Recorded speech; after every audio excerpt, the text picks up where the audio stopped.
asalaamaaleykum mbokk yi ñu leen nuyu ku nekk turam ak santam dem mbégte di leen dalal ci studio iRadio ITV di waxtaanee li nga xamante ne rek moom moo lëmbee adduna bi lëmbee réew mi lëmbee fépp gaa léegi démb la met at maanaam lu ñu waxee virus bi coronavirus dugg ci réew mi mu dugg ci réew mi nag am lu bari lu mu yàq ci koom-koom ci jëfalante ci facteur social ba léegi conséquences yi ñu ngi koy dund ci réew mi ba tax te ñu am mbégte di dalal ñaari kàngam di waxtaan li nga xamante ne impact bu virus bi am ci plan sanitaire ci plan infrastructurel ci plan li ñu xamante ne war nañ ko mën a def ci réew mi pour bu liy amaatee mu bañ ñu bettaat économie réew mi du mu tënk naka la ñu war a jëlee ay matuwaay parce que vaccin baa ngi ñëw pour dañuy mun a xëy na demaat seen di seen maanaam seen soxla pour jafe-jafe yi wàññeeku moo tax ñoom tey mbégte di dalal docteur Henriette Diop noonu la de Henriette Diop mais Henriette Cissé Diop. Cécile Diop. ñu ngi lay nuyu yaay directrice des établissements de santé privés ci ministère de la santé. ak docteur Abdoul Aziz Kassé kenn du ko présenté Sénégalais yi ndax cancérologue bu mag la te mbirum santé nekk li ko yitteel ci loolu ci fànn yëpp ñu leen nuyu di leen sant di leen dalal ci suñu studio bi madame Henriette Cécile Diop bon xayma tey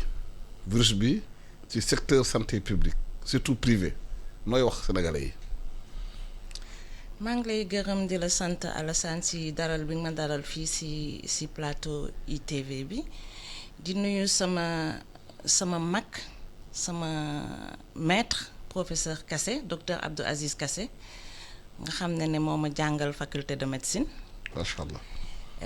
tey ni ngi fii pour def le point ci coronavirus bi nga xam ne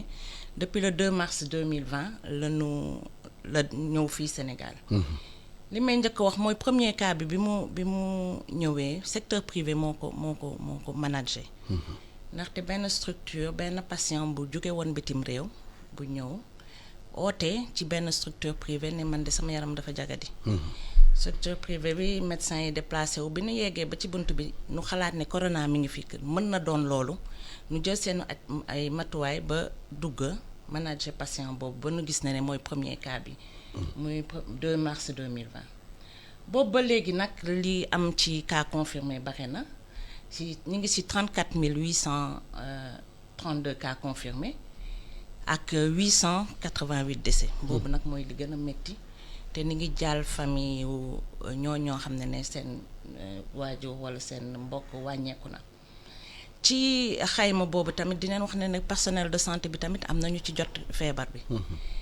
am nañu ci jot feebar ba ñaar ci suñuy naataango ñàkk nañu ci seen bakkan si ñi ñàkk seen bakkan yi nag dinaa wax ne que ñu bare dañu amoon ay feebar yu lal ñii tension la woon ñii diabète la woon ñii ay feebaru xol la woon ñii ay cancer lañu ñooñu ñëpp moo favoriser décès yooyu région yëpp nag fi mu toll nii jot nañu ci feebar bi 14 régions yëpp am nañu ci pyramide sanitaire bi am nañu ay district yëpp jot nañu ci feebar bi mais xam nañ ne Dakar Thiès Diourbel Kaolack ak Saint-Louis moo ëpp ay cas Kaffrine ak Sédhiou nag moom seen cas yi néew na ndaxte ils ont moins de 200 cas ci Kaffrine bi épidémie bi nag bi mu ñëwee système de santé bi xaw naa yëngatu tuuti ndaxte lu la bett mën la te coronavirus dafa doon feebar boo xam ne kenn xamu ko ni ngi jàng bés bu nekk. donc bi mu ñëwee ci dëkk bi système de santé bi xaw a yëngatu nu obligé jël ay centre de traitement def ko ci structure sanitaire yépp muy hôpitaux yi muy structure privée yi amoon na ay centre de traitement bu njëkk bi sax bi cas yi commencé li njëkk a def mooy isoler contact yi boobu gis ngeen ay hôtel la ñu jëloon pour isoler contact yi. ku jot contact dañ lay testé daan testé contact yëpp nu dépenser xaalis bu bare mais mujj bi nag muy évoluer bi ba stratégie bi changé nu bàyyi dépistage de tous les contacts di surveiller patients yi bàyyi di hospitaliser tamit tous les contacts dans les hôtels cas simple yi tamit yu nga xam ne dañ leen doon hospitaliser dans des structures extra hospitalières mooy aérogare de pèlerin nu bàyyi ko ba léegi fi mu toll nii contact yi ak cas simple yi dañ leen di bàyyi ci kër yi ñu jël cas sévères yi ak cas compliqué yi hospitaliser leen ak cas yoo xam ne patients yi ëpp nañu 60 ans te am nañu ay comorbidité ñu hospitaliser leen pour suivre leen. Dans un premier temps loolu laa mën a wax ci bilan bi. Sama naataango docteur Kassé bu fekkee am na lu mu ci yokk. waaw docteur Kassé dañoo constaté que ci coronavirus bu mu ñëwee 800 et quelques morts am na ci xam nga dañoo faatu te ñu si gën a bëri dañoo feebaroon d'abord virus bi fekk leen foofu rey leen est-ce que loolu dafay wone que quelque part prévention ci santé ci réew mi duñ ko def maanaam nañu duñu saytu seen yaram ci réew mi. waaw des na waaye nag def nañ ciy jéego parce que boo ko xoolaatee cancer bi may wax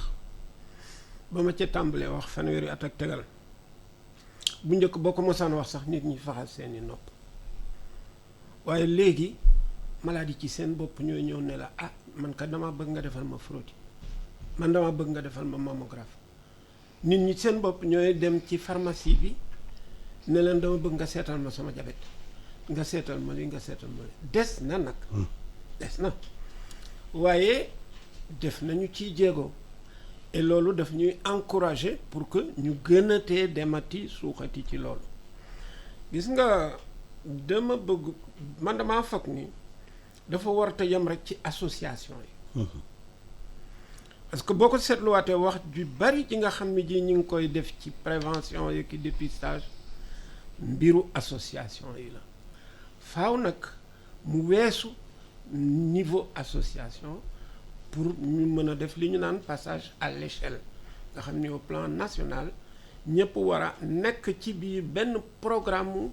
dépistage ak prévention yu yenn xeetu feebar yooyu loolu boo ko defoon wàññi lu bari ca lay faatu ci dëkk bi benn ñaar wàññi lu bari lii nga xam ni moo di ay koppar yu ñuy dugal ci prise en charge yooyu genre malade donc loolu c'est très très important xam naa ni nag lay problème ba ma wax la ko ca njëlbeen gis ngeen Sénégal la mu soxla dafa bari te wuute gawma ni wax dëgg yàlla dëkk bu ndaw bu toll nii 16 millions d'habitants 50% yi amuñu 18 ans que am nañu ay ressources yu doy yoo xam ni moo war a mën a def loolu faaw nag ñu am daal la nga xam ni moom mooy espèce su ay programme innovant yoo xam ni dañ koy teg pour mën justement di jàpp ci yëf yi di ci jàppale nguur gi di ci jàpp et ñuy sooxandoo di dem ba fu ñu bëgg a egg. mais est-ce que jàngat bi ci feebar bi mooy par rapport ak loolu war nañu gën a mun a jàngal population bi di dem di saytu seen yaram. loolu même ci xale yi. ñëpp ci suuf ba ci kaw. ma ci école yi ñuy jàngal xale yi naka la ñuy saytoo at bu nekk nga dem saytu sa yaram xool da nga amoo feebar. Alsaan lu bari avancé na ci neexul ba neexul waaye lu bari avancé na maa ngi la gis sànq ngay pompe fu nekk di picc fële nga ñu dare di ko def waaw bu njëkk daawoo ko def da nga koy xool léegi da ngay xool ñoo xam ne ñu sont masques yi ils sont devenus même presque maniaques waxtu bu nekk ñu dem ci robinet ba daal di raxas seeni loxo. loolu dëgg la léegi maa ngi nii di takk benn montre benn watch boo xam ne bii heure bu nekk mu xosi ma ne ma demal raxasu ji donc kon xam nga am na lu bari lu ci avancé ci yëf yi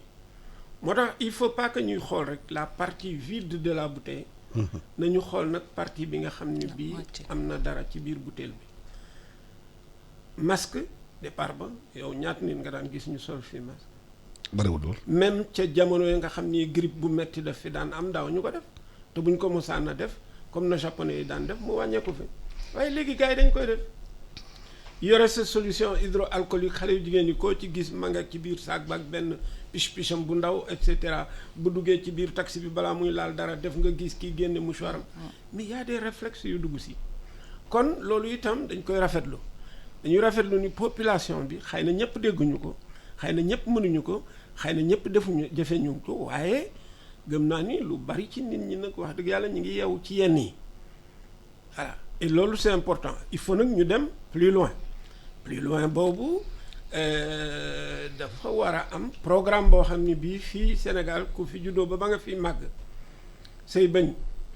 dañ la wax noo koy defee dégg nga sam naan ndox ñu wax la ngay lekk ñu wax la ci la ngay ñàkku ñu wax la ci ak yeneen ak yeneen ak yeneen ak yeneen gis nga loolu boo ko doon def lay faatu ci biir dëkk bi lu bari daal di ciy wàññeeku dépenses yi daal di wàññeeku et population bi am santé parce que santé bokkul ak feebar de waaw santé bokkul ak feebar. waaw madame Diop justement ban leçon la ñu war a tirer ci maladie bi sur le plan sanitaire plan bi set bi ak yooyu est-ce que am na jéego wu ñu ci def. waaw ci plan wu comportemental mooy population yi ni jàngal neen leen nu nu war a def léegi ni ngi raxas seen loxo waroon neen ko def sax balaa Covid ndaxte am na ay feebar yoo xam ne lu ñuy wax feebar maladie démentielle donc nit yaa ngi jàng raxas seen loxo yi fu ñu toog ni ngi jàng di sol masque ni ngi jàng distanciation ni ngi éviter di dem ci ay xew ni ngi éviter dajaloo bi loolu mun neen wax ne c'est un pas en plus mais sur le plan infrastructurel maa ngi bëgg wax ne au début bi feebar bi ñëwee dañu jug yokk infrastructure yi ba ubbi neen sax ay centre extra hospitalier mais ci infrastructure yi même équipement yi dañ ko yokk ndaxte jënd nañu matériel yokk nañu lal yi ci centre de traitement yi parce que au début bi ñuy door a ñëw y avait pas beaucoup de lits, il y avait que le centre de traitement bu Fann Smith de Fann avec 12 lits simples et 3 lits de réa 2 lits de réa mais bi mbas mi ñëwee hôpitaux yu ne am nañu centre de traitement am nañu lit pour cas simple am nañu lit pour cas grave loolu ay jéego yoo xam ne def neen ko président de la République def na ay moyens yoo xam ne permettre nañu pour nous relever plateau technique bi donc ak mbas bi plateau technique yi relevé wu na te daf nu bettoon daal yu bari xalaatuñu ko woon donc nu relever plateau technique ba léegi fi nu toll nii gis nañ ne cas grave yi ni ngi leen di jël en charge dañuy wax ne lal yi manqué na mais bu nu xoolee taux d'occupation wu lal yi sax matul 100% toujours dina am lal yu des pour maladie donc loolu mooy infrastructure yi si ressources humaines yi jël nañu ay médecins ay infirmiers affecté leen ci centre de traitement yi muy Dakar muy ci région yi recruter nañ leen au niveau du ministère de la santé mettre leen à la disposition de tous les centres de traitement ba nga xam ne mun nañ jël en charge tous ces patients là mais bi loolu amee tamit président bi daf na waxoon nu bind benn plan d'investissement sectoriel nu bind plan d'investissement sectoriel boo xam ne 2020 la ba 2024 plan d'investissement sectoriel boobu c'est à hauteur de 500 milliards. Et c'est sur 5 ans. Plan d'investissement sectoriel boobu dina nous permettre nous toppatoo ressources humaines yi nous toppatoo infrastructure yi nous jël en charge équipement yi ba nga xam ne leneen lu munti ñëw Sénégal dina nekk à même pour xeex loolu te plan d'investissement boobu bu mu xoolee ressources humaines yi il faut que ñu yokk spécialité yi parce que on s'est rendu compte ak Covid bi que on manquait de spécialistes pour la prise en charge de ces patients-là donc spécialité dinañ am ay bourses spécialisation yu ñuy jox étudiants yi pour nu mën a jàng fii rek juróomi at pour yokk nombre de personnes yooyu mais ci plan d'investissement sectoriel boobu président bi dafa ne dinaa leen jox xaalis pour seen plan d'investissement wante il faut que mu ànd ak ay réformes parce que mënuñu dugal autant d'argent dans le système de santé bàyyi ko nii il faut que nous réforme yooyu laal na gouvernance hospitalière première réforme gouvernance hospitalière nga xam ne dañuy redéfinir cadre hospitalo-universitaire bi beneen yëf mooy structure privée yi ni ñu doon installé woo parce que bu njëkk bi il faut nga nekk professionnel de santé pour ubbi structure privée te on s'est rendu compte pour avoir des structures privées avec un plateau technique très élevé dafa laaj xaalis bu bare te médecin bu génn amul xaalis boobu te kenn du ko lebal donc pour certains investissements yoo xam ne mën na ay 500 millions jëm kaw dañuy ubbi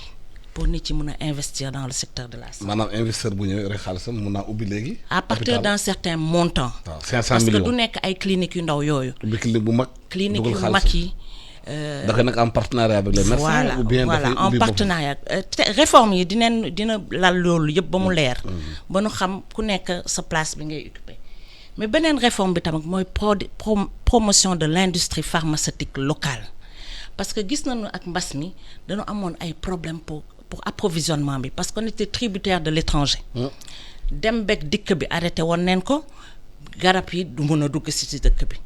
bi nu gisee loolu nu ne il faut que nu am industrie locale boo xam ne dina mën a faire face aux besoins pas seulement du Sénégal mais en Afrique. mais est-ce que industrie locale boobu pharmacie boobu boole ngeen ci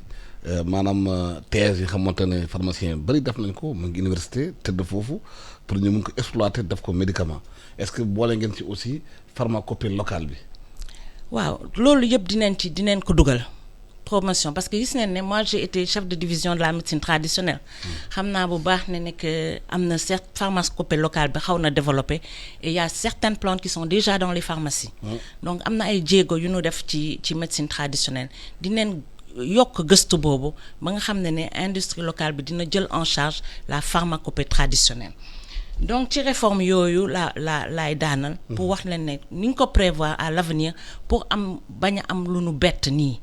nga xam ne lépp dinañ ko teg ci yoon ba nga xam ne Sénégal dina nekk à même dañu bëgg même Sénégal nekk un hub sous-régional nga xam ne kuy ñëw fii ngay ñëw pour faju ci. Professeur nee na réforme yu bëri yu dañu dugal ci maanaam feebar bi ñuy loto ñu tiire te nee nañu nguur gi dugal na xaalis bu bëri ci mbas mi. da nga 65 milliards ak yooyu waaye constat bu ñuy def ci intérieur du pays bi bu ñu xoolee waaye Tambacounda bu fa jógee ne gox-goxaan yi ndaw yi ñoom dafa mel ni xaalis bu eggul foofu mu ngi ci yoon ba léegi. Alassane li Cécile di jéem a tënk mooy autonomie en matière de production de biens et services xam nga boo dee faj nit da ngay indi ay bien maanaam indi ambulance indi lii indi lële indi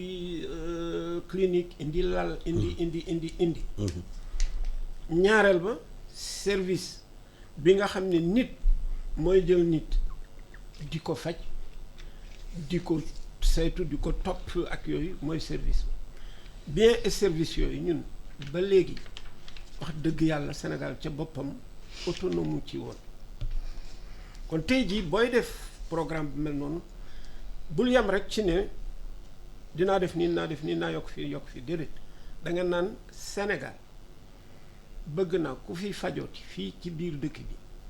bien ak service yi nga xam ni moom nga soxla man Sénégal ma koy produiral sans bopp balaa ma koy dénk keneen mu ma koy produiral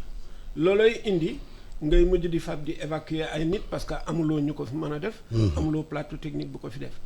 alors loolu boo ko amul déjà ci Ndakaaru gii ragal naa ni bu ñu demoon Fongolim bi du fa am. dégg nga loolu itam kon day ànd ak li ñuy wax un programme de décentralisation maanaam yóbbu ko ba ca utilisateur ba mujj ci biir dëkk bi mën cee jot. loolu du yëfi benn fan de loolu. du yëfu benn fan 1960 ba tey jii nii gisuma ni loola amoon nañu programme boo xam ni bii dès le départ moo doon wax ni la ñu war a def bon wax dëgg yàlla bu fekkente dañuy wax dëgg rek Macky Sall def na quand même def na lu bari xam man damay jël suma spécialité rek yow nga ni spécialité boo xam ne bii nit ñi xamuñu woon sax cancer mooy lan nit ñemuñu woon tudd moo bi waaye léegi ñëpp a ngi koy tudd nga ni lu koy joxe nga ni pono koy joxe na ci bu dee téeméer bu nekk fanweer yëpp pono koy waa ji indi loi ñu indi teg ñu ne den mu signé décret yi teg commencé appliquer dégg nga ñu ne déetawaay nga ni dafa am problème mu formation ay nit na nga ko xool depuis 2012 bi ñu leen soññee ak yu demee noonu tey jii ñun ñooy former suñu ay chirurgien cancérologue ñun ñooy former suñu ay radiothérapeute bay former waale chirurgien cancérologue marocain yi ñuy dem naan dañu fay évacuer suñuy malade man mii maa leen former fii Ndakaaru ak ñeneen radiothérapeute noonu kon xam nga def nañu jéego ci bari. mais kon lu tax ba léegi nañu dina évacuer Maroc. lu tax ba léegi évacuer nit ñi kooku leneen la. waaw léegi nga yokkat ci tiini ñu ne appareil radiothérapie ba fa nekkoon baaxutoon dugg na fi génn fi hey Sénégal jóge fële mu installé ñetti appareil yu accélérateur de particules benn Dantec ñaar Dalal Jàmm daal di jàppale benn structure privée boo xam ne bi dama fay liggéey ñu indi beneen accélérateur boo xam ne bi mooma itam moo jéggi dayoo moom mooy le dernier appareil bi génn ci àdduna wax dëgg yàlla kon ma ngay jàpp ci loolu ñu defee ni fa la yem ñu ne chimiothérapie léegi yow xam nga ni boo yóbboo malade muy dem di defi ji traitement des cancers partie ba gën a cher du radiothérapie bi de jënd garab yooyu nga xam ni day jóge bitim réew di ñëw ni di nga ci am malade boo xam ne bi 3,5 millions dina la ko coûter ci cure yi benn cure. léegi yëpp yaa ngi Ndakaaru. mais mu ñëw indi ko. maye ko mais lépp a ngi Ndakaaru. waaw déedéet dañ koy jënde bitim réew di indi di. non dama ne loolu faj bi ci Ndakaaru fii lay nekkee. waaw moom laa lay boo wax demee Tambacounda boo demee Ziguinchor. ku la boo ko fay demee jox Bakel. coow li du doo ko mu gis def foofu. fa déedéet coow li du ne nañ ko fa yóbbu boo ko fa yóbboo kan moo la koy pikiir kan moo jàng loolu foofu Kolda wala feneen donc ñi ngi ci biir loolu. équité bi formé équité sanitaire mooy li bi. ma la wax équité c'est pas tout de le dire mais le temps de la formation. gis nga former nit moo gën a jafe ci yëf yi te loolu soo bëggee dinaa ci laal tuuti kon dama naan la premier point bi ngay wax moom mooy li mu wax warutu doon ay mesurettes nii déedéet programme boo xam ni bii dañ naan lépp li nga xam ni moom la Sénégal soxla na autonomiser wu dans la production des biens et des services maanaam lépp la nga xam ni moom la nit kuy faju soxla fii waa doomu Sénégal defal ko doomu Sénégal fii ci biir Sénégal waaw loolu lu am importance la te gis nga nag ci biir loolu dafa am benn paradigme bu ñuy wax formation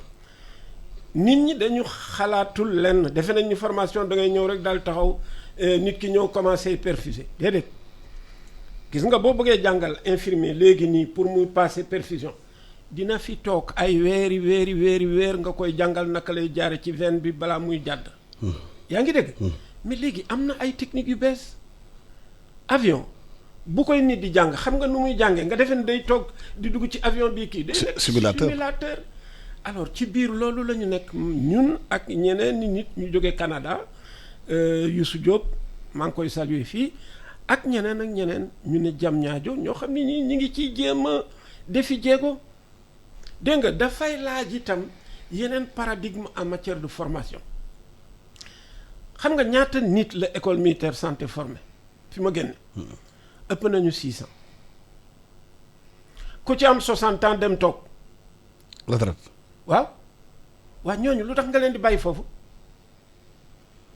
delloo si leen ñu ñëw indi commencé di former ci ay nit ñi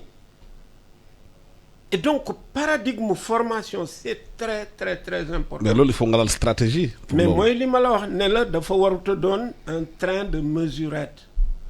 ça doit être comme elle l'a dit un plan stratégique national non pas simplement sur du papier mais qui soit financé et évalué nga xam ni dugal naa ci xaalis waaye xaalis bi may dugal dinaa xool fan la jëm ndax dana egg fa nga xam ni fii fa laa bëggoon donc loolu bokk na ci wax dëgg yàlla li nga xam ni lii lu jaara bàyyi xel la alors te loolu mënoon ak yomb waaye yow boo amoon sa académie militaire de santé tey jii nii médecin militaire yooyu yépp nga xam ni ñii ña nga woon ni professeur principal ñee ña nga woon le Dantec ak ñun xam nga fu ñu nekk ñi ngi seen kër toog mbaa ñu nekk ci clinique yi xarmat bi ñu ngi ci privé bi privé bi di xarmat waaye ñooñu doo leen delloo si créer académie militaire de santé yokk personnel bi ñu former la nit ñi nga indi des techniques modernes de simulation nga xam ni infirmier bi ngay jàngal intubation du intuber benn malade par jour de déedéet da nga koy tegal moniteur ak ay affaire muy intuber téeméer yoon ci bis bi may ko une semaine nga xool fu mu yëkkatee tube bu daal di koy dugal place am donc yooyu moom mooy paradigme yu bees yoo xam ni dañ ko war a dugal ci biir yëf yi yooyu yépp nag daf du loo xam ne nii rek dañuy ñëw bon tey ñu làmb fi suba ñu làmb fële déet parce que teg programme comme ni mu ko waxee. parce que madame Diop Covid bi wane na tamit que Sénégal xëy na ñàkkul yi faj parce que bu ñu gisee ci extérieur sénégalais yi intervenir ci vidéo ci WhatsApp ak yooyu ci li ñu xam ne médecin sénégalais nekk bitim réew bari nañu lool. est-ce que loolu du am plan da ngeen di war a defar pour sénégalais yooyu nekk bitim réew di faj ñu mun a ñëw tamit di faj seen réew. parce que bari na ci hôpitaux étrangers yi ñu ngi Bordeaux ñu ngi France ñu ngi États-Unis ñu ngi partout c'est des médecins de qualifiés de haute technologie. waaw balaa may tontu ci wax jooju damay bëgg a yokk tuuti ci li docteur Kassé wax. mu di en terme d'infrastructure li nu prévoir yëpp.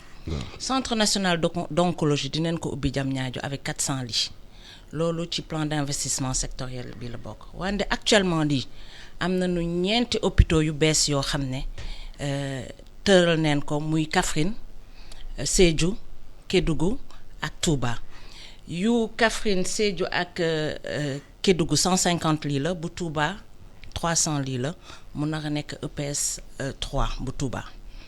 donc loolu yëpp ci infrastructure yi la maintenant pour le personnel il faut que nous am benn plan de fidélisation au poste parce que ak un plan de carrière pour ñëpp ñuy génn faculté de médecine parce que boo génnee faculté de médecine nu ne la dinañ la jox bourse pour nga dem jàngi oncologie nga signé benn këyit comme quoi ne damay servir Tamba nga jàng 4 ans nga gis ne daal Tamba boobu arrangé wu ma nga démissionné dem ci privé bi li nga dem sax ba rembourser li ñu la joxoon ndaxte li ngay gagné ci privé bi moo ëpp fi mu toll nii médecin bu nekk dans le public gañewul million bu deful xarmat. wax nga war a yokk salaire yi. te boo xoolee jàng bi gudd na da ngay def bac plus 8 am sa doctorat def 4 ans encore pour spécialisation nga jël infirmier yi nu def bac plus 4 nga jël sage-femme yi nu def bac plus 4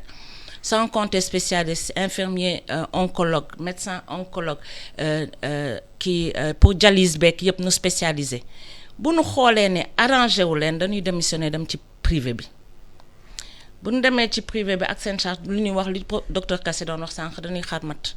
nekk ci clinique parce que ressources humaines yi doyul.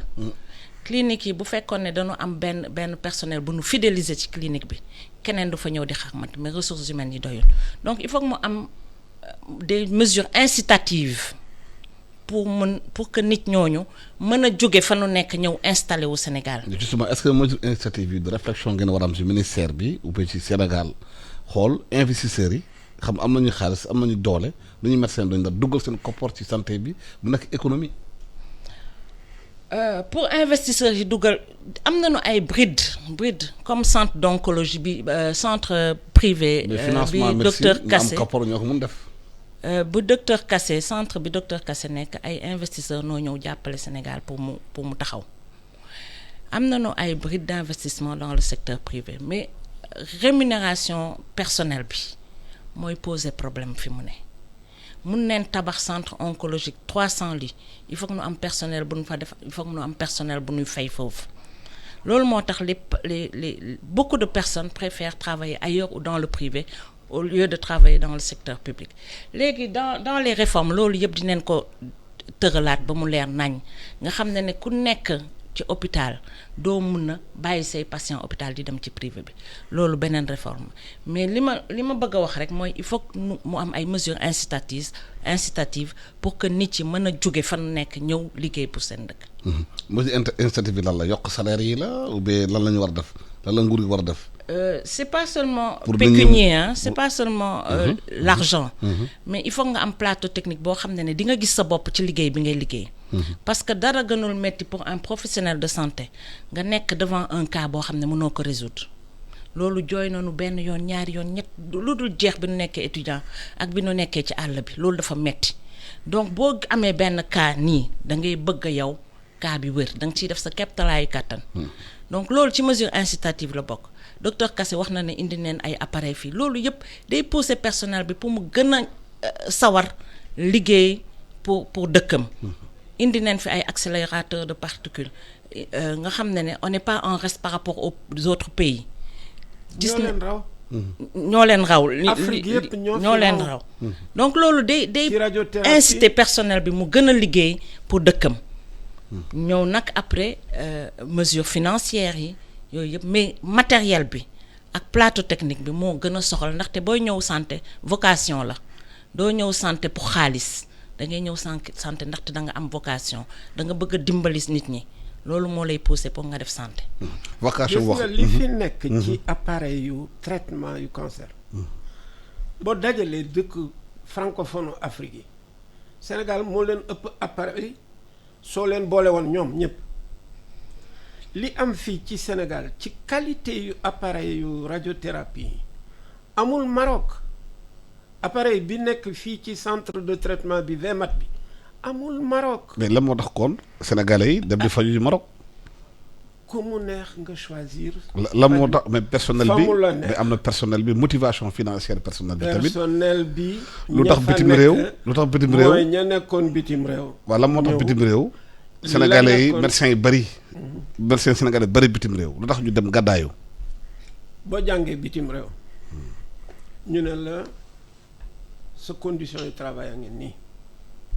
li ngay gagné mi ngi nii sa avenir u jabar mi ngi nii sa avenir u doom mi ngi nii nga xool gis ni am na ku ñuy wax Abdoul Aziz Kassem def na ko ñetti yoon daal di ñibbi si Sénégal kër gu mu tabaxal boppam fii Dakar amu ko day loué kooku nga defee ni xale boobu bu réfléchiraatee dina ñibbisi. li war def nag pour mu ñibbisi. voilà xëy na am na tuuti engagement boo xam ne bii moom daf koy amal boppam muy engagement yi boppam ñaareel ba itam comme ni mu ko waxee des mesures d'incitation fiscale boo ñëwee ñu ne la loo gagné impôt ñëw daal di ciy teg loxoom looy jënd fay fii TVA fii lële fële nga xoolaat boo xoolaatee sa ñaar ñetti dërëm yooyu nga gagné ci biir weer bi mais balaa le 15 17 faaw nga xar ji matt sinon kër ga dara du fa tàkk voilà loolu nag mooy indi nit ñi di xar matt googu mooy indi nga gis yenn médecins yi nañu wax dëgg ah. ñooy famille malade yónnee Maroc marocain bi di leen ci delloo as weccit loolu bari na ci xam nga neexutoo wax. waaye bu dee dañuy wax dëgg nañu wax lépp dégg nga donc loolu la mais ñoom seen bopp xam nañ. mais lan moo tax faju foofu gën a moins cher faju Sénégal. déedéet. Sénégal li muy facturer amul benn dëkk ci àdduna bu koy def demal dalal jàmm 250 000 ngay fay xam nga Côte d'Ivoire même traitement bi 2 500 000 ngay fay. li tax nit dem kon. benn Maroc. ñoom seen bopp xam nañ ko lii nga xam ni moom lañ lay defal dalal jàmm moom lañ lay defal Le Dantec moom lañ lay defalee Maroc ba demee Maroc di nga fay paas dem di nga fay hôtel dem ak ka nga àndal fay 3 500 000 ñu defal la même chose bi ñu lay defal fii Sénégal nga ñëw ci centre privé bu bees bi entre 400 000 et 2 400 000 ngay fay c'est-à-dire traitement ba gën a cher. muy 76 gré cancer de prostate ak yëpp meesuwul 2 400 000 alors que Côte d'Ivoire traitement bi 2 500 000 donc kenn du ne Sénégal dafa gën a cher c'est pas vrai kenn du ne Sénégal qualité bi mu nekku fi la preuve ñooy jàngal ñëpp. waaye léegi luy problème bi léegi. lay problème bi mooy la ma la ko waxee. nit ñi nag yenn saa yi itam ñu am suñuy complexe su bopp. c'est-à-dire. da ngay gis koo xam ni kii defe na ni nit ku weex kii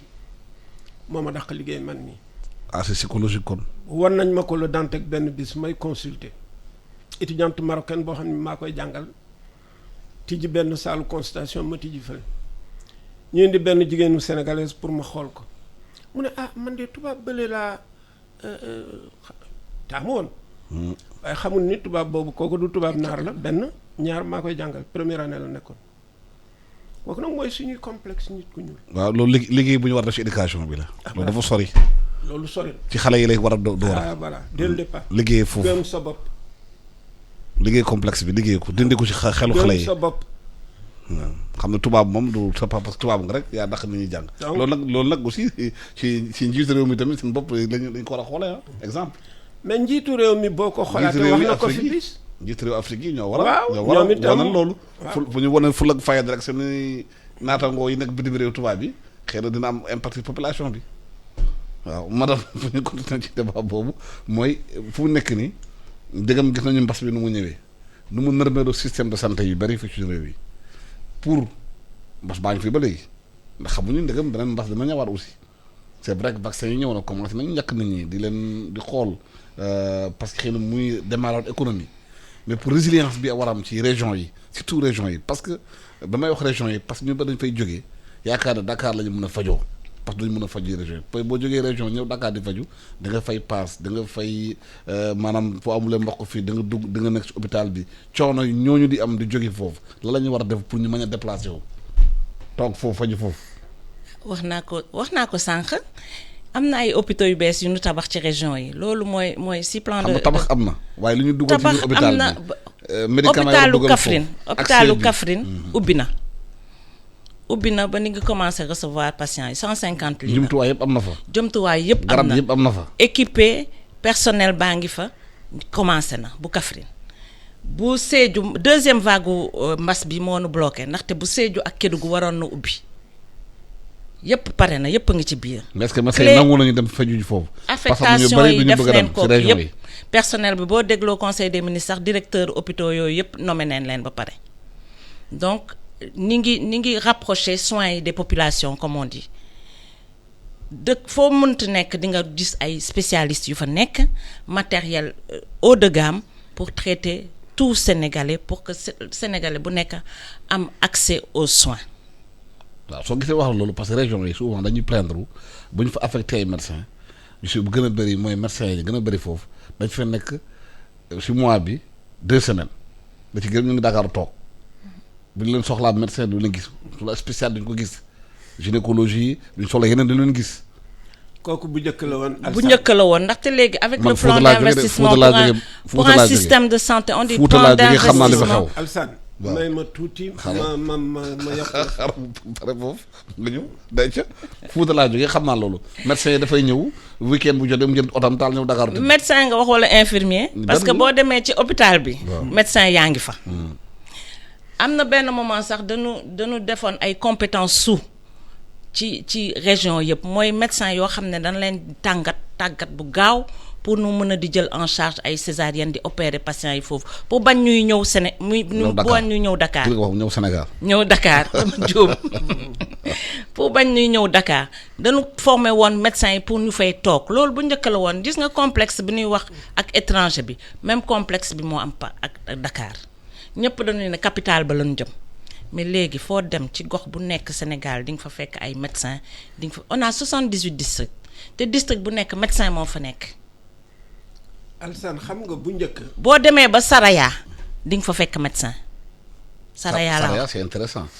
boo demee ba Saraya di nga fa fekk hôpital Néné Fécha mu ngi tëju ba léegi. boobu hôpital Néné Fécha on est en train de reprendre ça dañ ko de verser ci comment on dit dans le portefeuille du ministère. parce que keroog image ñu gis Néné Fécha moom rafetul. dañ ko verser ci portefeuille yu ministère de la santé te ni ngi si plan bi ni ngi koy defaraat pour mun a def ko EPS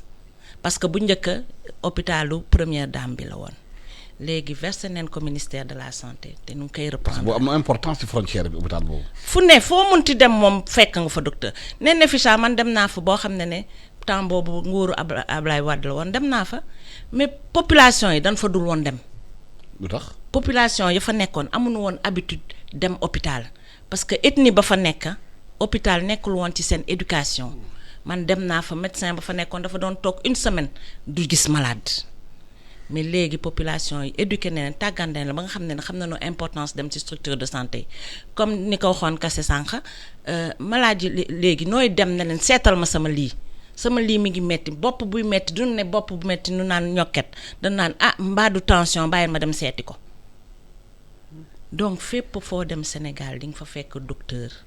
di nga fa fekk personnel qualifié bu jël en charge patients yi pour un accès équitable aux soins. mais la moo tax kon population bi de plaindre du ñu faju. ni ngi faju de li ngi kii wax complexe bi la ni ngi faju de. ni ngi faju. waaw professeur. dafa am dara lu ngeen war a xam. bu bal la. ba ñu tàmbalee di créer santé publique gu Sénégal pour jéem a commencer créer pyramide sanitaire professeur bu ñu wax Hervé Deloture Issakha Diallo maam Thierno Abissi ñooñu ñoom ñoo créé woon benn école bu nekkoon Mbour ñuy former médecins yi médecins yi nekkoon ci région yi ñoom dañu daan dem di faji ji mais di ñëw di dellu si Mbour pour jël seeni cours ba tax na ils étaient régulièrement à Dakar à Mbour dans le cadre de cette formation ba taxoon na médecins yu bari effectivement bari na période yoo xam ni dañuy nekk ci seenum njàng pour am seen lijaasa santé publique donc loolu indi woon na fi jafe-jafe mais loolu jeex na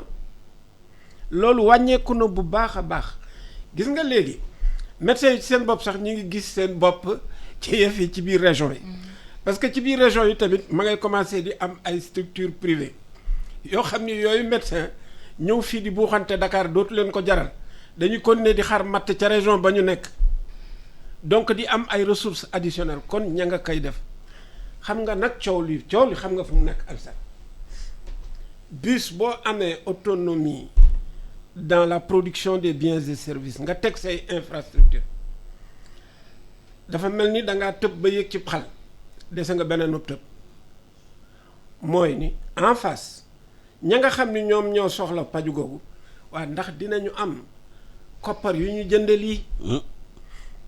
xam nga loolu bu amul defal fii fukki infrastructure yi tam nit ñi duñu faju kon faaw pouvoir d'achat population yi waxuma sax pouvoir d'achat d'abord man damay commencer assurance maladie l'offre et la demande il y a une offre et une demande il faut qu'une demande solvable c'est-à-dire que nit ñi nga xam ne ñoo soxlaa faju am lu ñu jënde paj mooma bu fekkente da ngaa bàyyi nit ñi ñu jël seen alalu bopp rek naan dañuy dem jënd fële kenn ci ñun mënu ko tey jii sama yaay bu amoon yenn feebar yi duma ko mën a faj parce que awma alal ju toll ni ma war di ko defal 3 millions 500 weer wu nekk. mais naka la ñu mën a organiser assurance maladie ci réew mi. foofa nag la ñu war a ñëw foofa boo fay ñëw lu am importance benn dama naan képp koo xam ni kii Sénégal fii nga juddoo nga am jabar ami doom weer bu nekk walla at mu nekk di nga cotiser. ba liggéeyul la mooy cotiser. état bi mën na cee jàpp pour ñenn ñi képp koo xam ni kii yaa mi ngi lay liggéeyloo war na laa cotiser gis nga lii xew fii Sénégal mu amoon France en 1945 De Gaulle noonu la ko réglé daal di jóg daal ne créer leen ma benn caisse de sécurité sociale képp koo xam ni kii yaa ngi fi yeewoo di nga cotiser képp koo xam ni kii yaa ngi faj nit walla yaa ngi koy di mo liggéeyloo di nga cotiser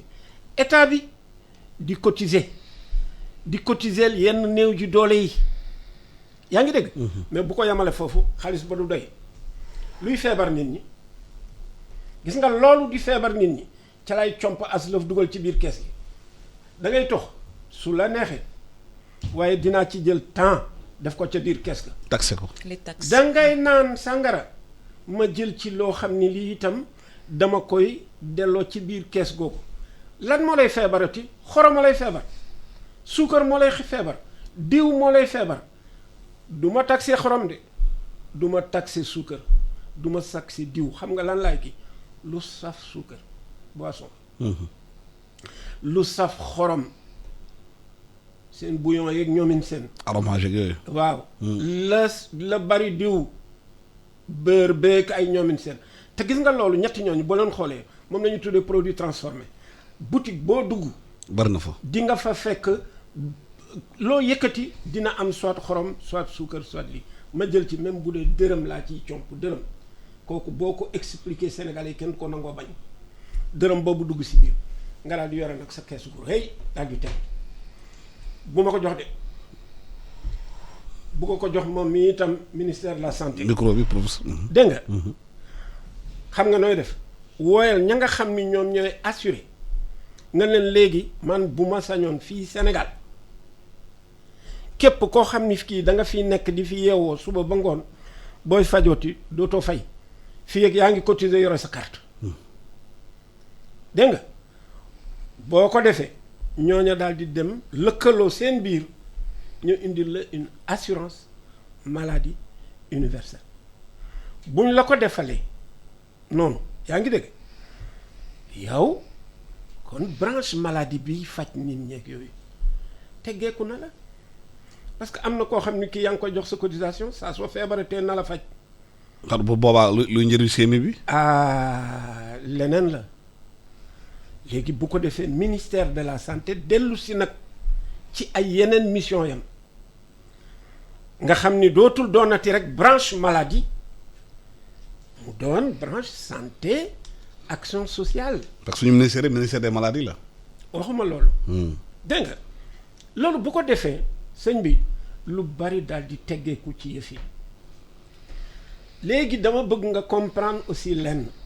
gis nga système mutualiste mi ngi mel ni tey jii directeur un média daal di yëkkati ne am nañu IPM daal di yëkkati 100 millions dugal ci IPM bi yéen ñëpp ngeen tàcc gis nga 100 millions yi ñetti cancer bu amee ci biir kër gi mu jeex ku ci nekk dina la lekkal 35 millions ci biir année bi di ngeen dem ba mois de juin juillet dootu leen amati dara ci keesu IPM bi mu daanu donc mooy li ma la wax ne la système mutualiste bokkul ak système assurance maladie. Donc il faudrait que nit ñi bàyyi xel ci yooyu d'accord économie de la santé lu yomb la ci kaw nga teg ko ci ay mécanismes yoo xam ni moom mooy mécanisme assurance mu mën a pérenniser wu. Est-ce que leçon ñu war a tirer ci feebar bi li bokk ci mettre en place assurance maladie. waaw defe naa loolu mooy jéego agence couverture maladie universelle ni ngi jéem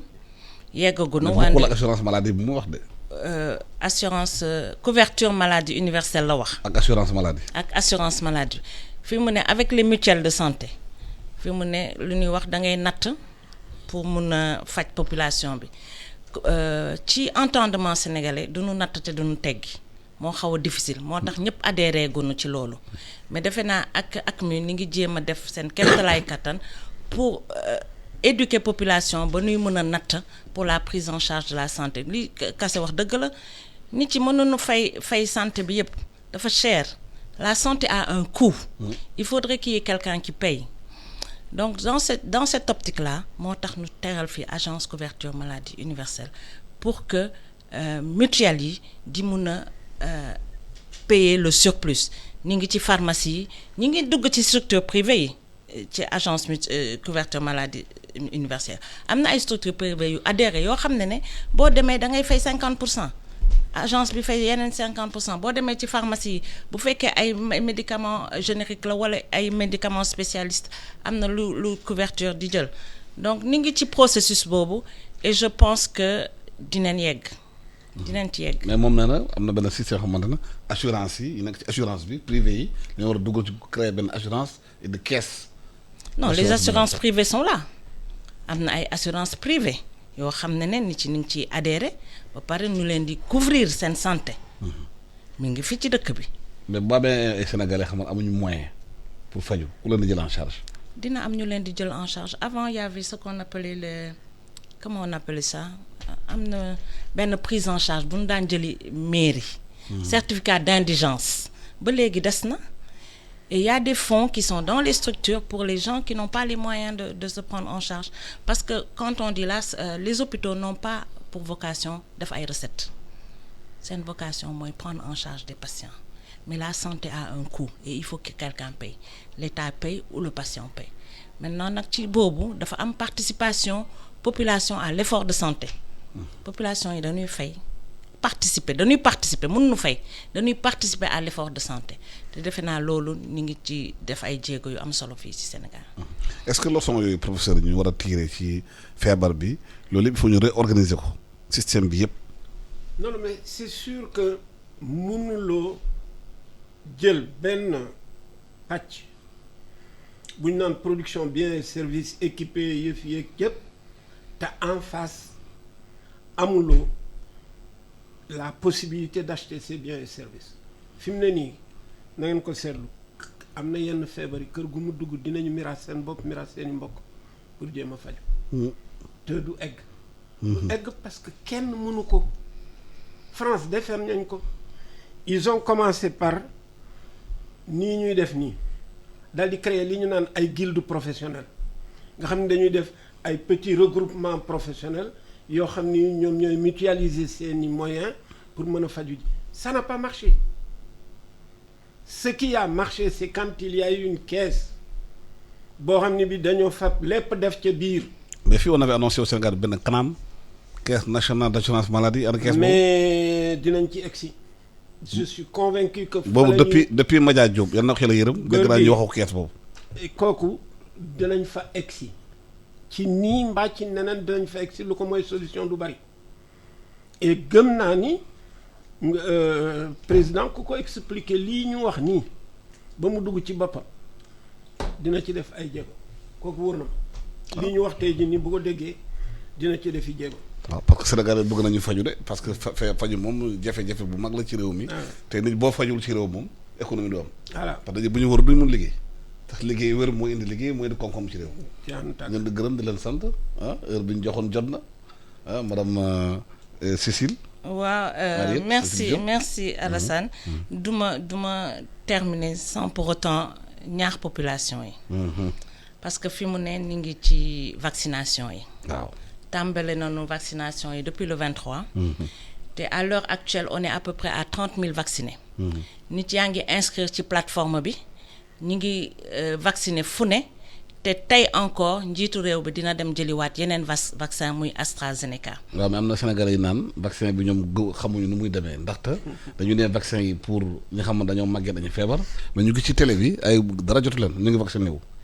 waaw aspect boobu c'est que ay leader d'opinion la loolu problème la de. ay leader dama koy jël ci sama bopp. man ministère de la santé laa nekk duñu benn leader d'opinion ñu ngi vacciné wu. man ministère de la santé laa nekk. ba ma tàmbalee sama jëkkër dafa ma ne du vacciné wu. waaw mais bi ma gisee man ma vacciné dafa vacciné wu te moom mi ngi ci cible bi. ah d'accord. donc dafa am ñoo xam ne il faut que nu gis ba pare door a def. looloo tax nga gis télé yi ak yooyu nu def benn reportage un aspect médiatique. médiatiser loolu pour que nit yi mën a gëm vaccin bi. fi mu ne serveur baa ngi explosé. nit yi 75 000 inscriptions kii neen ko. waaw mais nañu bàyyi ñu xamante dañoo feebar prioritaire yi am d'abord ba pare. mais fi mu ne personnel de santé bi moo jiitu. waaw bu nu jógee ci personnel de santé bi nu dem ci personnes ayant des comorbidités. moo ñoo xam ne dañoo am dara jotul leen. gis naa VIP télé bi de ñuy du ma dugg ci débat boobu ndaxte boo xoolee VIP yooyu est-ce que amuñu comorbidité parce que on a des maladies à soins coûteux dafa am benn tranche population boo xam ne feebar bi ci ñoom lay gën a dal donc VIP yi mën na am nañu feebar mais toujours est-il que c'était des leaders d'opinion yoo xam ne dañ leen vacciner pour que population bi gis ne que nit yi doon douter ci vaccin bi bi nu gisee ñooñu ñu vacciné ñëpp a ngi ñëw vacciné wu. donc vaccin bi laa bëggoon wax. mais beneen pàcc bi ma bëgg wax mooy ni ngi ci mois de la femme. waaw femme yi nag ñoom moom lépp. ni ngi ci mois de la femme te bi ma déggee ne Abdou Aziz Kassé day ñëw ci plateau bi sax. dama fone woon ne ci. yooyu di wax yooyu la ñuy wax. parce que 8 mars moom day yëngatu lu bare ci cancer de la femme. waaw donc ni ngi ci mois de la femme ñuy ñaax femme yépp ñu dem seet seen bopp. dépisté wu. pour mun a aar njaboot bi aar seen bopp. waaw def autopalpation def frottis yëpp autopalpation def frottis. waaw message boobu laay lancé aux femmes. surtout Covid bi ñëw ci réew mi femmes yi war nañ mën a gën a jënd seen bopp gën a toppatoo seen yaram jëkkër yi tamit war na mun jàppale femmes yi ci loolu parce que 8 mars moom pour man chaque jour 8 mars la war a nekk. di gërëm di leen sant di leen ñaanal bëccëgu jàmm ak salaam di ñaanal réew mi jàmm. mesure barrière yi ñu continuer di ko jël parce que feebar baa ngi fi ba léegi vaccin bi gars yi ñëw na waaye nañu vacciner ñi nga xamante ne ñoom ñoo ko yellool ñu ndog jàmm jërë ngeen jëf